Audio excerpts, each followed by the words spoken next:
Buonasera, ospite di questo nostro speciale, e questa sera l'avvocato Stefano Catuara, che della situazione per aver accettato il nostro invito. Oggi vorremmo fare un po' il punto della situazione partendo da situazioni internazionali, avvocato, come ad esempio la guerra verso l'Ucraina, dei cambiamenti avvenuti nello scenario della politica mondiale, alle elezioni di Trump e ai rapporti che lo stesso sta intrattenendo con Putin. Ecco, partiamo da lì per poi man mano scendere alla politica nazionale, regionale e poi, non per ultimo, quella locale. Intanto la ringrazio per l'invito e colgo l'occasione anche per cercare di fare un minimo di chiarezza rispetto alla propaganda che c'è ancora in Europa sulla vicenda della guerra.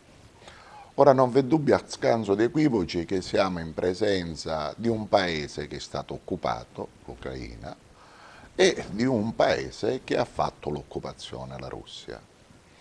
Ma la prima domanda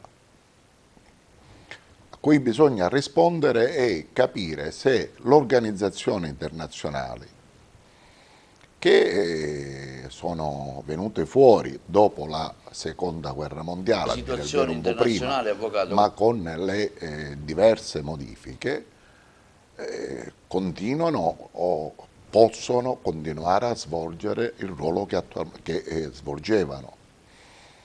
In questa vicenda è scomparsa l'Organizzazione Internazionale, l'ONU. Io non sono a conoscenza di alcun intervento del segretario generale Gutierrez. Vi è un altro elemento fondamentale. Il Consiglio di sicurezza, che è composto di 15 membri e 5 in modo permanente, e per comprenderci di questi 5 in modo permanente ne fanno parte la Francia, ne fa parte il Regno Unito, ne fa parte gli Stati Uniti, la Russia e la Cina. Mi chiedo se il Consiglio di sicurezza, che è chiamato a determinare le condizioni per imporre la pace, ha svolto un ruolo in questa vicenda. Se c'è stata qualche risoluzione, qualche intervento, abbiamo vissuto invece da tifosi la guerra in Ucraina. Abbiamo detto che la Russia ha fatto l'occupazione, dopodiché il rimedio che viene proposto è il riarmo. Ora non v'è dubbio che siamo in presenza del cosiddetto fallimento dell'Europa. Le organizzazioni internazionali non sono capaci di garantire la pace nel mondo e per questo sono nate, e quindi la prima questione che si pone è comprendere seriamente come usciamo da questa esperienza, perché questa esperienza modifica le condizioni del mondo. In 3 anni del cosiddetto governo Biden abbiamo assistito a una escalation della guerra. Poi è arrivato Trump e tutti ne parlano male. In realtà però, da quando è stato eletto Trump, finalmente si parla di pace. Certo, qualcuno può dire, siamo ancora alle vuote parole, non c'è una vera e propria tregua, ma il linguaggio è cambiato e quindi si devono cercare le condizioni per realizzare la pace per quei popoli. Poi viviamo altra situazione particolare. Le guerre sono tutte negative perché muoiono diverse persone, la guerra è morte Eppure si parla della guerra in Ucraina, si sottovaluta quello che avviene in Gaza con Israele e non si conoscono altri focolai presenti nel mondo. Perché allora tutto questo? Le guerre sono tutte uguali, la guerra è disperazione, la guerra è morte, la guerra è evidente che può portare solo ed esclusivamente danno. Bisogna creare le condizioni per la pace e bisogna cambiare anche il ruolo che l'Europa deve avere per obbligare e creare le condizioni per una pace. E la pace non è né giusta né ingiusta, è pace. Non necessita di ulteriori aggettivi. Non vi è dubbio che bisogna avviare e proseguire questa trattativa per fermare la morte. E in questa vicenda l'Europa non c'è. È assente. Ma l'Europa non può esserci. Quella che noi abbiamo è la cosiddetta Unione Europea, che è nata solo per ragioni fino adesso commerciali e finanziarie, con il seguente risultato: se vogliamo creare l'Europa dobbiamo concretamente iniziare a parlare di Stati Uniti d'Europa, altrimenti l'Europa parlerà col linguaggio di 27 Stati e quando la Presidente della Commissione europea parla sapendo di non avere competenza in materia di difesa. Non può esserci né una NATO europea, perché esiste la NATO con la sua struttura, e quindi la prima scelta che bisogna fare è capire come mai, nonostante la presenza della NATO, non si è riusciti a creare le condizioni di pace in Europa. E allora qualunque manifestazione che valorizza la pace va fatta, e per quel che mi riguarda li condivido, perché bisogna far scendere in piazza il popolo, i cittadini, per capire che nel 2025 qualunque guerra va fermata e non bisogna individuare chi sono i responsabili e i colpevoli, ma bisogna trovare attraverso gli strumenti diplomatici le condizioni per una pace, a partire prima dalla tregua e poi evidentemente realizzare le condizioni di pace. Avvocato, il ruolo della nostra Premier di Giorgia Meloni in questo contesto come lo vede? Cioè, come sua valutazione? Con grande difficoltà, con grande difficoltà perché è l'Italia che si trova in grande difficoltà. Io ho apprezzato l'intervento della Premier che cerca di realizzare un'Europa diversa, sapendo che la sua posizione è minoritaria in Europa. Badate, per comprenderci. Noi abbiamo detto, per esempio, ritengo che è un'idea sostenuta anche dalla Premier, ma perché nel Consiglio di sicurezza, anziché essere assegnato alla Francia, non viene assegnato all'Unione Europea? La Francia rispetto a questo manifesta il suo dissenso. Poi abbiamo criticato fortemente la Brexit. Abbiamo detto che l'uscita dell'Europa da parte della Gran Bretagna creava danni prevalentemente alla Gran Bretagna. Oggi è il Regno Unito che convoca l'Europa sulla vicenda dell'Ucraina.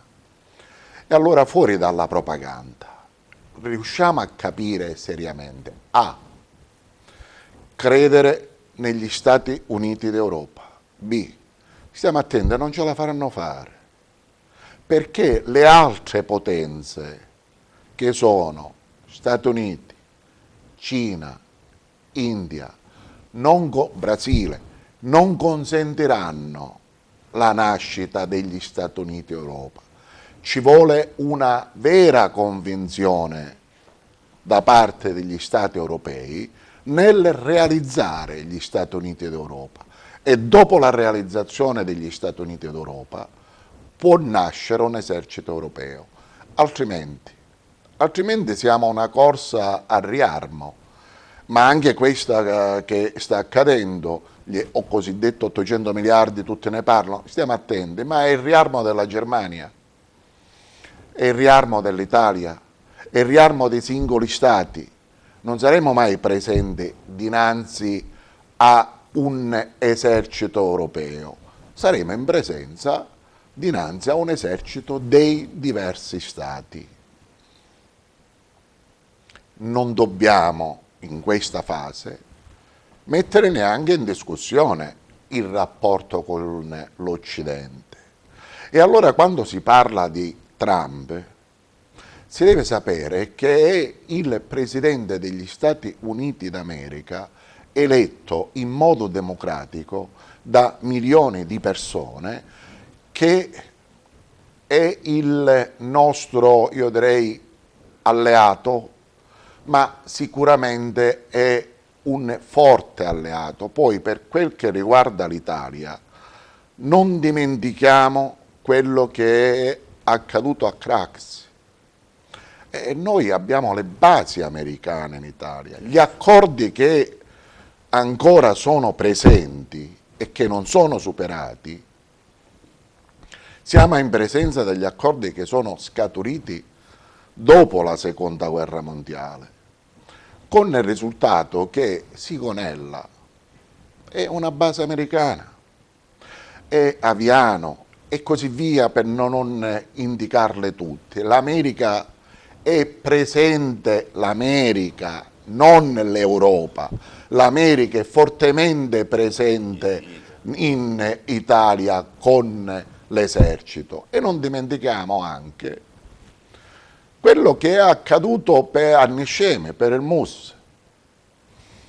Il governo regionale ha tentato di non realizzarlo, rivendicando chissà quale violazione edilizia o quant'altro. La realtà è che il MUS è stato realmente costruito ed è in funzione. E allora non dobbiamo fare l'errore di credere di essere autonomi, di credere facile la realizzazione degli Stati Uniti d'Europa.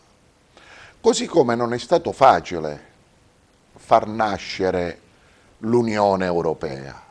Stiamo attenti, perché si è fermato questo lungo cammino? Perché prima era la Comunità Economica Europea, la CE, ancora prima era la CECA. E non tutti facevano parte, si è iniziato con 9 stati che hanno composto la CE. Oggi l'Unione Europea ne fanno parte 27 stati. Allora la domanda che mi faccio e che pongo al governo nazionale: non è il caso di lanciare proprio l'idea della formazione degli Stati Uniti d'Europa e partire con gli stati che hanno la consapevolezza di farlo? Io che abbiamo visto quello che è accaduto con una Germania militarmente forte, sono seriamente preoccupato dal riarmo che vogliono realizzare.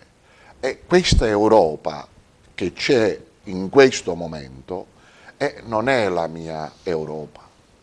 E allora, al di là delle polemiche che si sono fatte su Ventotene, se il manifesto è corretto, se è ancora, se è datato, la realtà è che queste polemiche sono servite per non parlare degli Stati Uniti d'Europa, perché tutti hanno la consapevolezza che si può dare un ruolo rilevante all'Europa se gli Stati appartenenti all'Unione Europea, tutti o coloro, e questo sì che io definirei volenterosi, iniziano a creare una vera forza europea.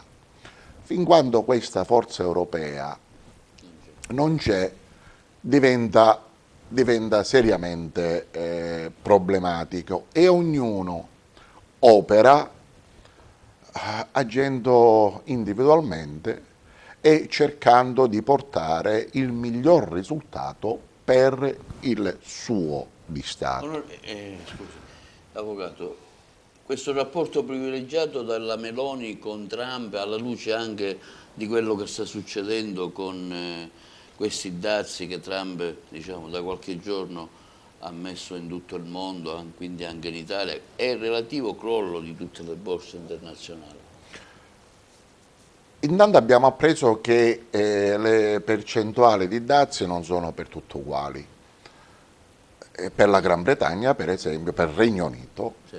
vale il dazio al 10%, mentre per i paesi dell'Unione Europea vale un dazio di gran lunga superiore. E allora si vede quello che prima portava la Gran Bretagna, il Regno Unito, sulla guerra a essere, come dire, a ribellarsi alla volontà americana, oggi abbiamo constatato come quell'Europa che ci presentava la stampa non è trattata in modo uguale dagli Stati Uniti. E allora, al di là della guerra commerciale, bisogna comprendere che i rapporti commerciali hanno una loro disciplina e nell'ambito del cosiddetto libero mercato ci devono essere delle regole ben precise. Noi siamo un'Europa forte economicamente? Beh, non vi è dubbio che se rispondiamo all'unisono possiamo rispondere nello stesso modo. Tra l'altro, per quel che riguarda l'Italia, con il commercio con gli Stati Uniti dobbiamo puntare solo e esclusivamente sulla qualità. E così è stato fatto, quindi sempre da sempre noi emergiamo, abbiamo questi rapporti commerciali per prodotti di qualità e quindi i prodotti di qualità sono rivolti non alle masse popolari, di per sé hanno un costo. E l'Italia rispetto a questo incide ben poco. Poi notiamo che ci possono essere degli interventi che eliminano il danno che il dazio produce. Io ho sentito l'intervento di Schifani, adotteremo provvedimenti in favore dei nostri prodotti commerciali, così come ritengo che lo farà il governo nazionale. Il timore che ho quando sento queste dichiarazioni è che qualunque può essere un'ulteriore occasione per indirizzare la ricchezza verso i ricchi e quindi incrementare ancora di più le fasce di povertà. E rispetto a questo consentitemi di manifestare il mio dissenso. Si incrementa in Italia il disagio sociale, allora deve essere prioritario su qualunque cosa ridurre la povertà. Dopo favorire anche le attività commerciali, ma l'obiettivo prioritario è la salute dei cittadini e lo stato economico dei cittadini. Oggi il 7 aprile, tanto per rimanere in tema con le cosiddette organizzazioni internazionali, oggi è il giorno della salute. L'Organizzazione Mondiale della Sanità, un organismo internazionale, visto che parliamo, ha proclamato che il 7 aprile è il giorno per la salute. Beh, non mi sembra che dal punto di vista sanitario siamo ben attrezzati. Abbiamo sprecato l'occasione del Covid perché i fondi sono stati utilizzati non per incrementare un posto letto, non per migliorare i pronto soccorso, ma sono stati utilizzati, attendiamo l'esito di qualche indagine se si porterà in porto, per comprendere come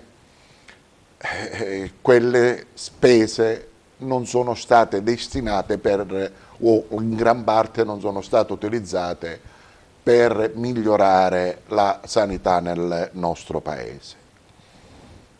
Gli interventi che ci sono stati, quelli di cercare di ridurre le liste d'attesa, poi ogni giorno abbiamo sempre di più delle scoperte che i malati oncologici ricevono le diagnosi dopo 6 mesi e così via.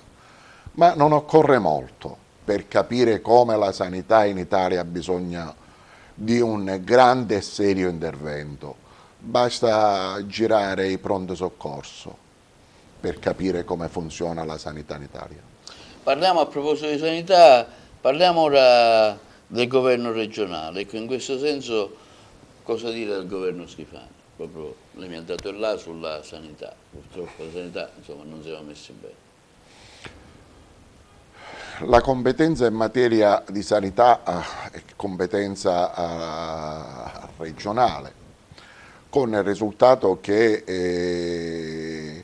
è intervenuto con interventi tampone per cercare di approntare delle soluzioni con grande difficoltà, perché sono sempre interventi che scaturiscono a seguito di denunce o di proteste.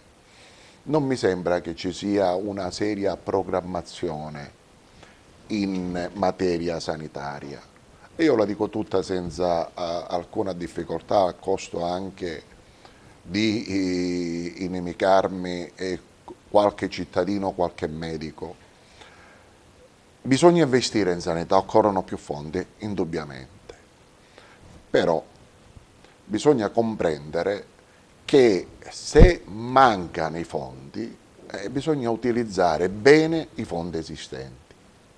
E allora se, per fare un esempio, in provincia d'Agrigento non si può, per ragioni di carattere finanziario, non si possono mantenere 5 reparti di una determinata specializzazione, urologia o qualunque tipo di specializzazione.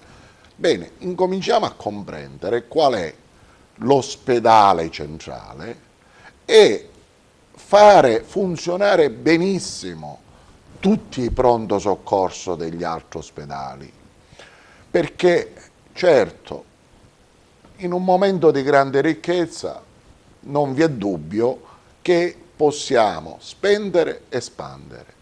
ma nel momento in cui non ci sono le somme per mantenere le strutture attualmente esistenti, è inutile avere reparti con un medico, e cioè con il solo primario, non funzionerà lo stesso. Allora, incominciamo a capire, così vale per la Sicilia ed evito discussione, bisogna avere un serio piano strategico per evitare che i cittadini, i siciliani, continuino ad andare per curarsi fuori dalla Sicilia. Abbiamo dei centri che hanno garantito una grande specializzazione e dobbiamo continuare su questa strada, cercando di migliorare decisamente. Li chiamano pronto soccorso, ma è meglio chiamarlo emergenza, cercare di comprendere se ancora dobbiamo continuare ad avere la sanità così come è attualmente organizzata, o valorizzando al meglio le risorse umane esistenti e creando dei centri che garantiscono la sanità. Che voto dà ai Schifani cittadini. politicamente, avvocato? Entriamo un po' nell'argomento della politica.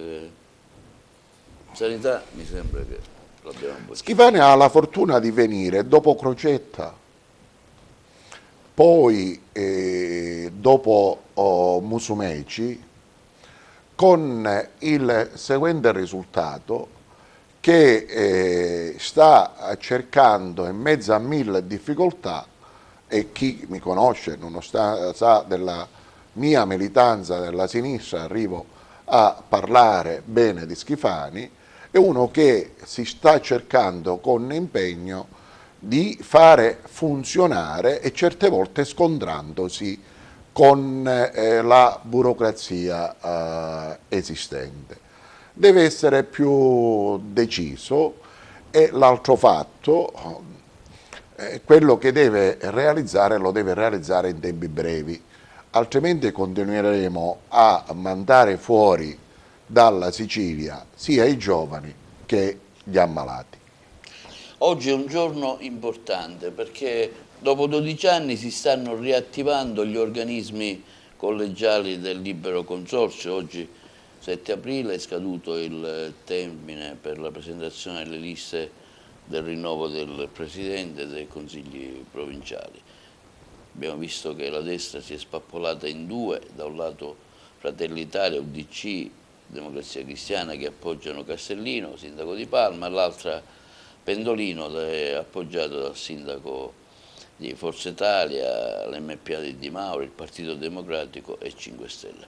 Ecco, una valutazione su questi due aspetti. Primo, che finalmente dopo 12 anni la provincia dovrebbe riprendere il suo corso di un territorio importante, di struttura nel territorio, e l'altro la politica che non riesce, diciamo, a rispettare gli accordi che invece a Palermo, a Roma esistono. Come mai? Cosa succede da Agrigento? Con una sua attenta valutazione. Ma la mia attenta valutazione serve proprio per dire che sono passati oltre 10 anni, 12 anni. 12 anni.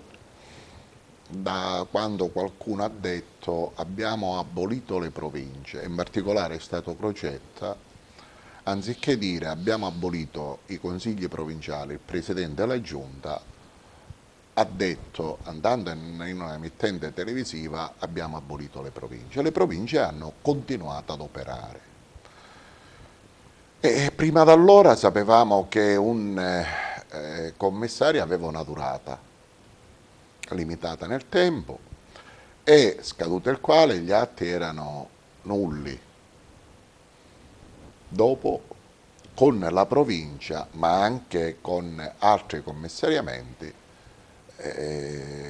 sono durati per tantissimi anni e non c'è stata una forza politica, neanche dell'opposizione, che denunciava il commissariamento degli enti.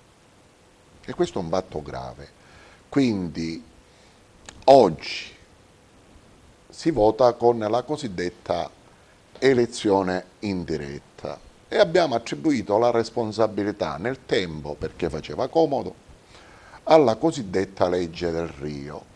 Nelle altre parti d'Italia, nelle regioni a statuto ordinario, si applica la cosiddetta legge del Rio con l'elezione indiretta. La regione siciliana ha uno statuto speciale. Poteva benissimo scegliere diversamente, e però è stato detto che il governo nazionale ha impugnato la normativa. È vero che il governo nazionale ha impugnato la normativa, la Corte Costituzionale non si è mai pronunciata, perché l'Assemblea regionale nel frattempo, volutamente al fine di evitare il pronunciamento, modificava la norma, costringendo la Corte Costituzionale a dichiarare cessata la materia del contendere. Oggi siamo in presenza di che cosa? Di una cosiddetta elezione indiretta. Votano i consiglieri comunali e il sindaco per il presidente della provincia, ancor prima di comprendere da parte delle forze politiche esistenti se il ruolo dell'ente intermedio deve continuare con le competenze che ha, perché nel frattempo la provincia è stata svuotata di competenze. E allora anche rispetto a questo bisogna capire qual è il ruolo dell'ente intermedio, che è necessario non vi è dubbio. Io ho organizzato un convegno tanto tempo fa proprio sul ruolo dell'ente intermedio e nel frattempo però abbiamo visto che si è ridotto il ruolo dei comuni, si è ridotto altresì il ruolo della provincia, e allora questa elezione non v'è dubbio che è un fatto positivo, certo. cioè nel senso, dal punto di vista della democrazia è un dato oggettivo.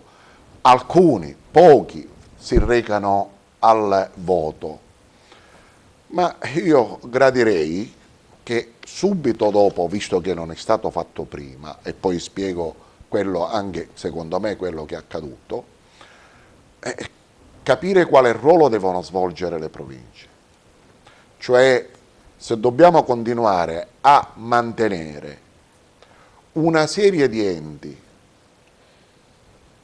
che nel frattempo sono nati, mi riferisco all'Unione dei Comuni, mi riferisco ai vari ATO idrico, mi riferisco all'Istituto Autonomo di Case Popolari, mi riferisco a una serie di enti intermedi, sì, che attualmente vi sono. Se dobbiamo sostanzialmente avere l'ente provincia o il libero consorzio dei comuni, così come sono denominati in Sicilia, con competenze di carattere sovracomunale.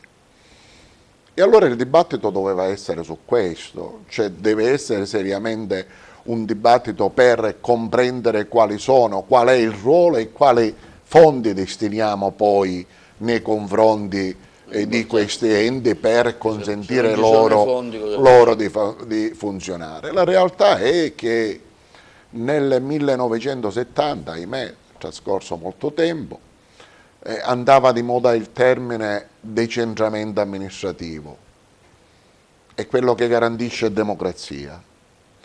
Oggi è da tempo che non sento più parlare di decentramento amministrativo, anzi prima si cercava di accentrare verso la regione siciliana le competenze degli enti, poi si è cercato addirittura di accentrarli nei confronti della capitale di Roma, che determinava il ruolo che gli enti devono sostanzialmente avere, ma le decisioni le assumevano loro.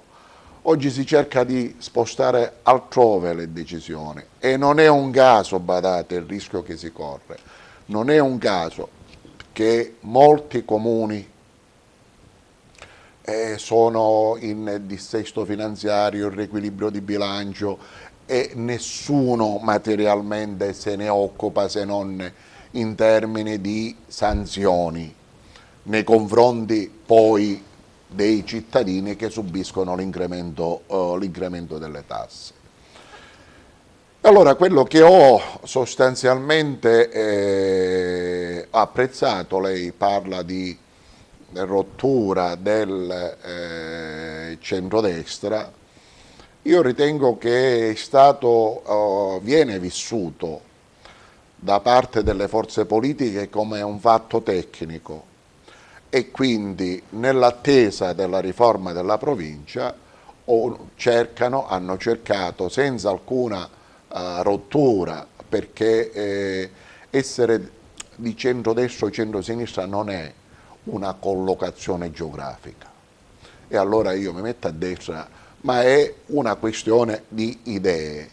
Io non ho visto in Sicilia un dibattito sul ruolo della provincia, quale provincia immagina il centro-sinistra e quale provincia immagina il centrodestra. E quindi in questo clima, in assenza di idee politiche, è evidente che diventa solo un fatto squisitamente elettorale, con il seguente risultato, mi auguro, che subito dopo allora queste elezioni che avverranno il 27 aprile si apre un serio dibattito sul ruolo dell'ente intermedio. E l'altro fatto fondamentale, si arriva concretamente a fare votare i cittadini, perché oggi è un piccolo passo avanti che non hanno potuto evitare. La dico in questi termini, non è stata una conquista dei cittadini, ma si arriva all'elezione in diretta perché non era più possibile altri rinvii e allora si è votato. Tant'è che erano la gran parte, tutte le forze non pronte ad andare in queste elezioni. Sulla divisione dei partiti politici, è avvenuto in Sicilia, non è avvenuto solo ad Agrigento. E allora questo è un fatto tecnico, diamo a un governo, a chi ha maggiori voti, maggiori consiglieri comunali, si avvii subito una discussione sul ruolo delle province e si metta mano concretamente alla riforma elettorale per consentire ai cittadini di scegliere. Ma c'è la volontà scegliere. politica di andare a questa riforma, cioè a far votare i cittadini? Ma è necessaria. È necessario. È necessaria per la seguente ragione. Io non so se c'è questa volontà, a parole si è sempre manifestata, non si è mai concretamente realizzata. E allora i cittadini devono iniziare a pensare che la democrazia si conquista anche con la protesta. E quindi se è necessario protestare per arrivare alla elezione diretta dell'ente intermedio, è giusto farlo. Parliamo di Agrigento Capitale 2025, ne abbiamo viste di cotte e di crude, si sono dimessi tutti, sulle stampa, sulla nazionale abbiamo visto le critiche più feroci verso la nostra città, si è gestita male questa, non ne siamo venuti bene, insomma, avvocato. Minio si è dimesso, Albergoni si è dimesso, abbiamo visto che la stampa, i tombini, insomma, ci sarà il tempo di recuperare? Molti si fanno questa domanda. E allora c'è un detto, la speranza è l'ultima a morire. Agrigento Capitale della Cultura è una grande occasione di rilancio di una città come Agrigento, una città che continua a essere ai margini del mondo, poi della Sicilia e poi della... E questa occasione non può andare smarrita così come concretamente si rischia. Io colgo l'occasione di lanciare questo sì, un appello a tutti gli uomini di cultura della provincia di Agrigento per incontrarsi e pensare a un vero rilancio di Agrigento, capitale della cultura. È una grande occasione che da agrigentini non possiamo perdere e non si deve perdere. Dobbiamo superare i momenti, le difficoltà che sostanzialmente ci sono. Il sindaco della città deve capire che è un'occasione della provincia di Agrigento e non solo della città di Agrigento, e deve manifestare sempre più maggiore disponibilità al dialogo e iniziare a utilizzare i pochi mesi che mancano. Siamo già in fase non dico avanzata, ma c'è ancora tempo per utilizzare questo tempo per rilanciare Agrigento, al di là degli errori che ci sono stati. Dopo ci sarà tempo per litigarsi, dopo ci sarà tempo per parlare di tombine, delle strade non fatte. Oggi dedichiamo il tempo a rendere Agrigento bella, parlarne bene fuori, propagandarla fuori dalla stessa Agrigento. E proprio con animo, come dire, quest'anno anche il Mandorla-in-Fiore, che è stato una bella festa di provincia, poteva essere l'occasione per presentarla al mondo per quello che è, come una festa di pace. E abbiamo perso anche questa occasione. E allora lì l'invito è: non dedichiamo più tempo alle critiche o capire quali sono gli errori o le polemiche, ma invitiamo tutti a parlare bene d'Agrigento e utilizzando i fondi che ci sono a disposizione per fare di Agrigento una vera capitale italiana della cultura. Avvocato. Agrigento non sono solo i templi, ma Agrigento è anche il pensiero d'Empedocle, Agrigento è tante cose, Lampedusa, l'accoglienza, Agrigento è la provincia, Agrigento è Naro con la festa del Mandorla-in-Fiore. Incominciamo a capire come trattenere il turista da noi. Agrigento può essere anche l'occasione per rilanciare il turismo ad Agrigento. Io non so se 7 giorni più 3 giorni ad Agrigento era un'iniziativa valida o non valida, ma era un'occasione da dare, da offrire all'esterno. Oggi parliamo tutti di Agrigento capitale della cultura, desideriamo tutti l'arrivo dei turisti, ma vedo purtroppo che le buche in città aumentano.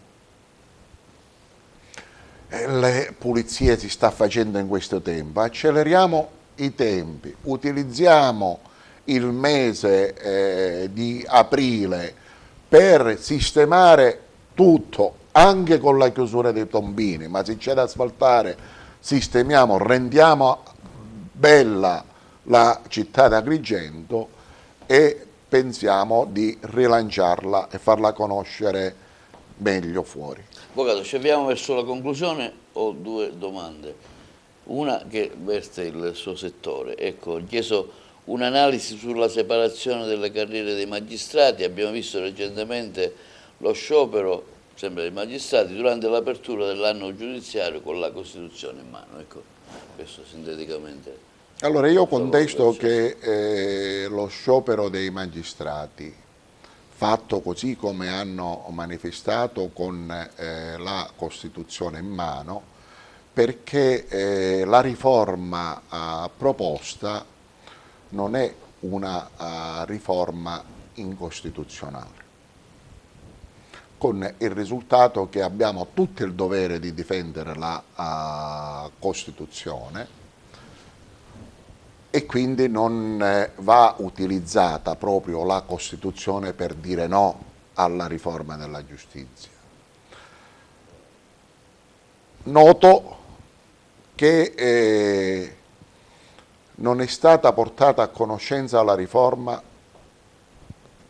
a tutti i cittadini. In fondo questa riforma si compone di 8 articoli, l'obiettivo è quella della separazione delle carriere, si fanno 2 CSM, un nuovo consiglio disciplinare e vi è una necessità che la giustizia così com'è in Italia va riformata. Ma anziché vedere l'Associazione Nazionale dei Magistrati proporre una riforma per ridurre i tempi della giustizia, per esempio, per ampliare l'organico della giustizia e quindi alcune modifiche che sono necessarie per farla funzionare al meglio, per fare un po' di autocritica, per evitare che si verifichi quello che si è verificato sostanzialmente nel passato. Io ho visto una magistratura ferma nel dire no a qualunque riforma. Ora, se vuole il mio parere, io non sono d'accordo con questa riforma. Il rischio è che aumentiamo il potere della Procura della Repubblica, altro che si facilita. Certo, poi ci sono dichiarazioni inopportune da parte dei sottosegretari che il prossimo passo è il controllo del governo sulla Procura, ma non è nella riforma e quindi non è oggetto di esame. Fermiamoci a questa riforma. Non è quello che io penso della riforma della giustizia, ma siamo arrivati a questa riforma perché i magistrati, ritenendo la giustizia e comunque la riforma della giustizia un fatto che riguarda solo loro, hanno portato la politica a reagire e questa reazione è una reazione errata.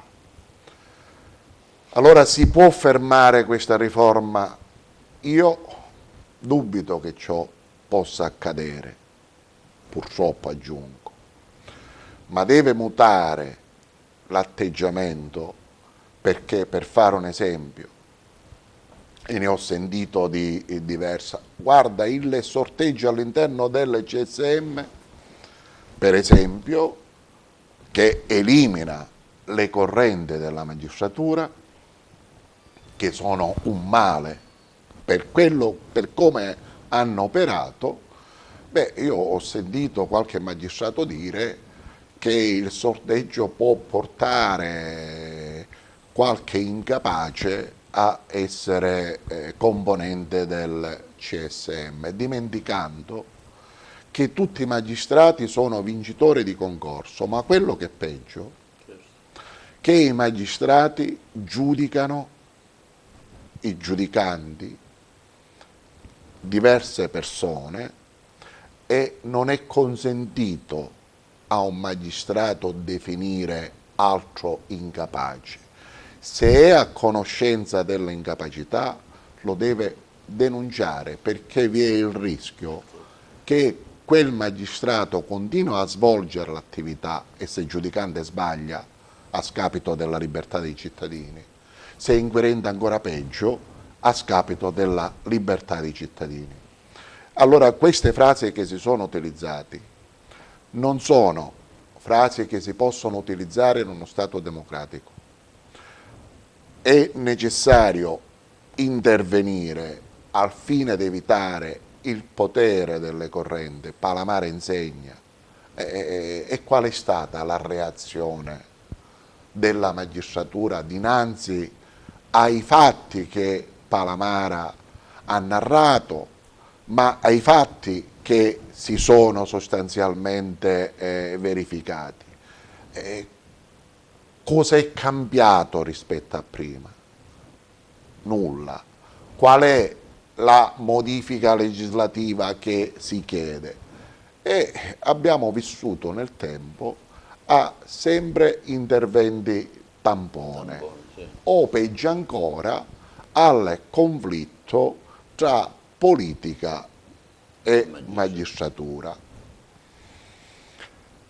Beh, ritengo che anche lì la riforma della giustizia va fatta, non è questa, possiamo dedicare ulteriore tempo su quello che io ritengo essere una riforma necessaria per garantire la libertà ai cittadini, per garantire meglio il giudizio nei confronti dei cittadini, per avere sentenze in tempi più rapidi, indipendentemente dai fondi del PNRR, però il fatto che ancora oggi assistiamo a forme di precariato all'interno degli uffici dei tribunali, questo significa che non si vuole realmente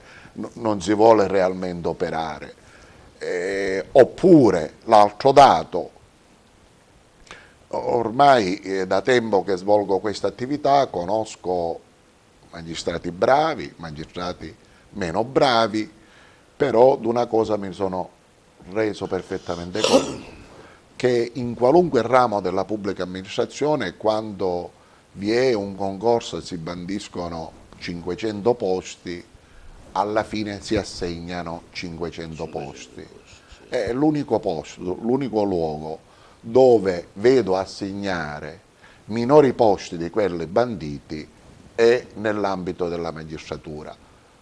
Con tutto rispetto, siccome ci conosciamo tutti, non mi sembrano tutti scienziati, allora ci deve essere una ragione che porta a non volere incrementare l'organico, a non volere risolvere il problema.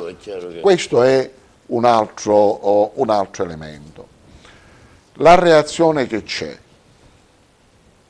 beh, in questo sono d'accordo con Luciano Violante, che in una sua intervista dice: guardate, se pensate che la divisione delle carriere indebolisce gli inquirenti, vi sbagliate, perché questa riforma non fa altro che incrementare il potere degli inquirenti e indebolire il potere dei giudicanti.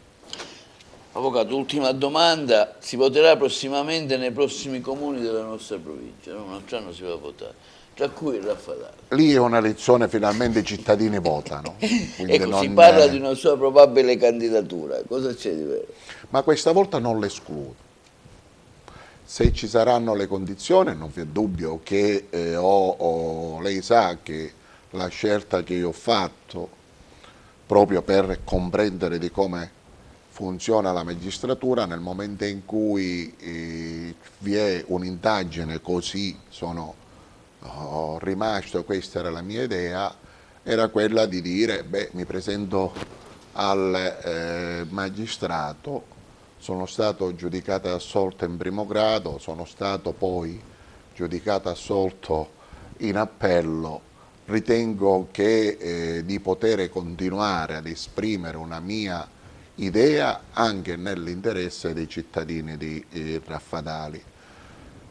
Svolgo la professione d'avvocato, non me ne faccio un cruccio, non escludo di essere candidato, anche perché è evidente che il sindaco uscente, il mio amico Silvio Cuffaro, tra l'altro manifesta la volontà di non ricandidarsi, e quindi è evidente che la reputo tra le cose possibili, ecco, non è un problema. Migliori auguri.